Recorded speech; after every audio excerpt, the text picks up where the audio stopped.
तो देखिए, पंडित जी ने आपको बताया कि आखिर रुद्राक्ष का क्या महत्व होता है, उसकी क्या महिमा होती है।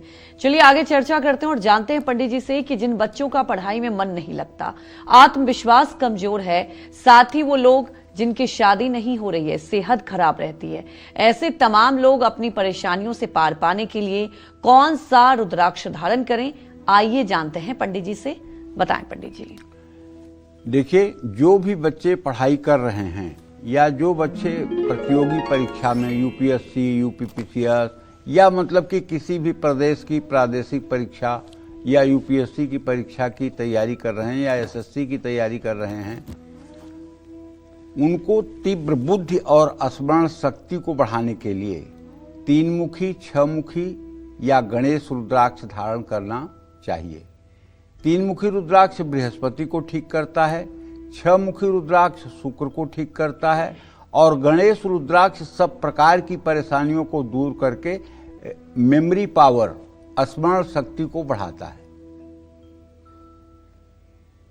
परिवार में अगर बहुत कलेश रहता है तो परिवार का मुखिया अगर 2 मुखी रुद्राक्ष की माला धारण करे तो निश्चित रूप से परिवार में कलह कम हो जाएगी।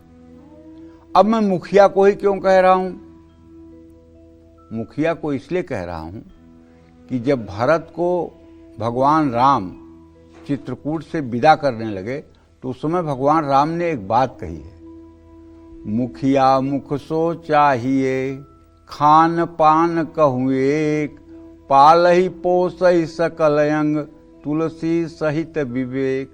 मुखिया जो होता है वो जैसे शरीर में मुंह होता है, उसी तरह से घर में मुखिया होता है। जीवन यापन के लिए मुंह में ही सारी वस्तुएं डाली जाती हैं, लेकिन अगर किसी को शुगर है तो मुंह मिठाई नहीं डालेगा अपने मुंह में। अगर किसी को लीवर की प्रॉब्लम है तो तेल घी मुंह नहीं लेगा। अगर किसी को ब्लड प्रेशर हाई है तो मुंह नमक ज्यादा नहीं खाएगा।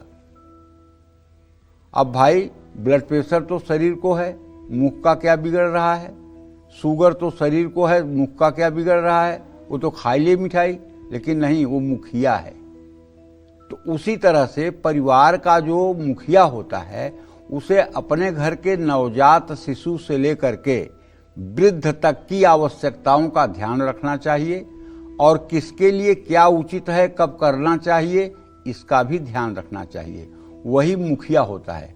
घर में कोई बड़ा बुजुर्ग हो जाए, बड़ी उम्र वाला हो जाए, वो मुखिया नहीं होता है। मुखिया वो होता है जो घर में मुख्य होता है, जिसके निर्णय से घर चलता है, जिसके पराक्रम से घर चलता है और जिसके डिसीजन से घर में निर्णय होते हैं, मुखिया वो होता है। और मुखिया को बहुत ही निरपेक्ष होना चाहिए। उसे ऐसा नहीं है कि अपने पत्नी और बच्चों में ज़्यादा और भाई के पत्नी और बच्चों की उपेक्षा, ऐसा मुखिया नहीं होता है। और न ऐसे मुखिया के ऊपर भगवान की कृपा होती है।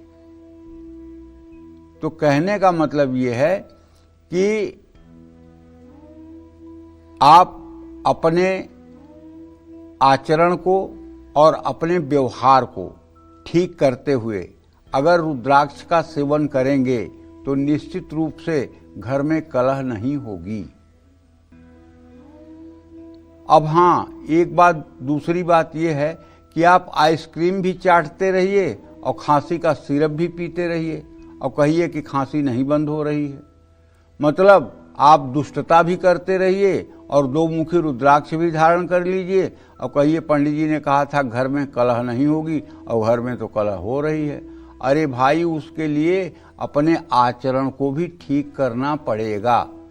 कोई दवाई तभी फायदा करेगी जब परहेज भी होगा।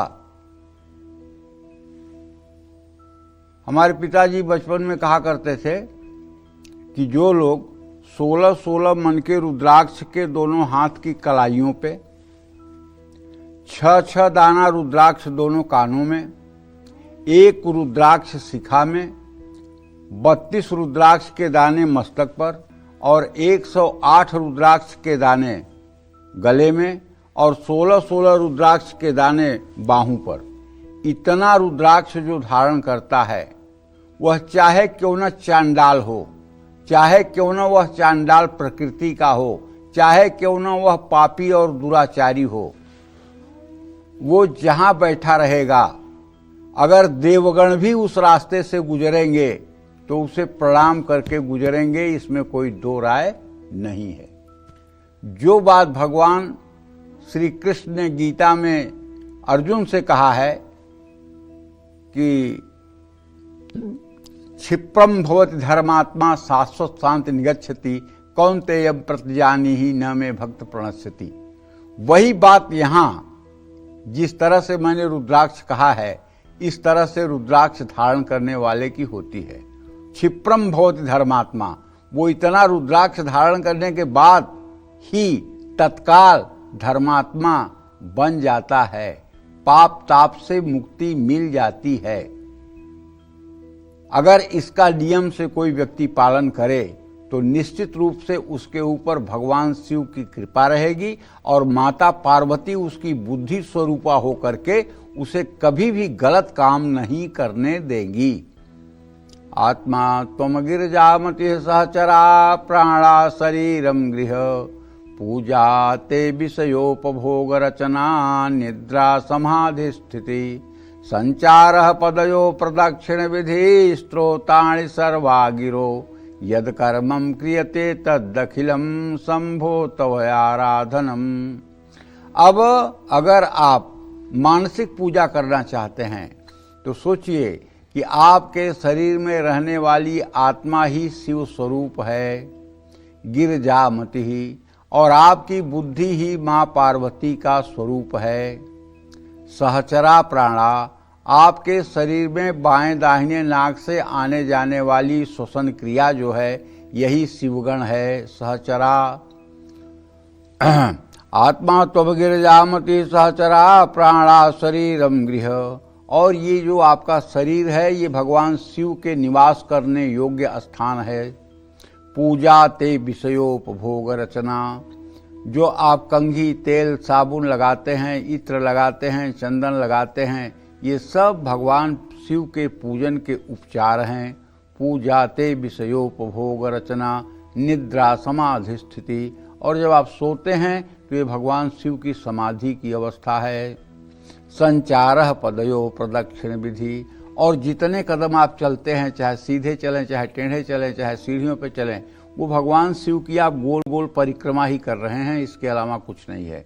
संचार पदयो प्रदक्षिण विधि स्त्रोताणि सर्वागिरो, हर वचन आपके मुंह से निकला हुआ, हिंदी अंग्रेजी संस्कृत किसी भी भाषा में आप बोल रहे हैं, वो भगवान शिव के लिए पवित्र स्त्रोत के अलावा कुछ भी नहीं है।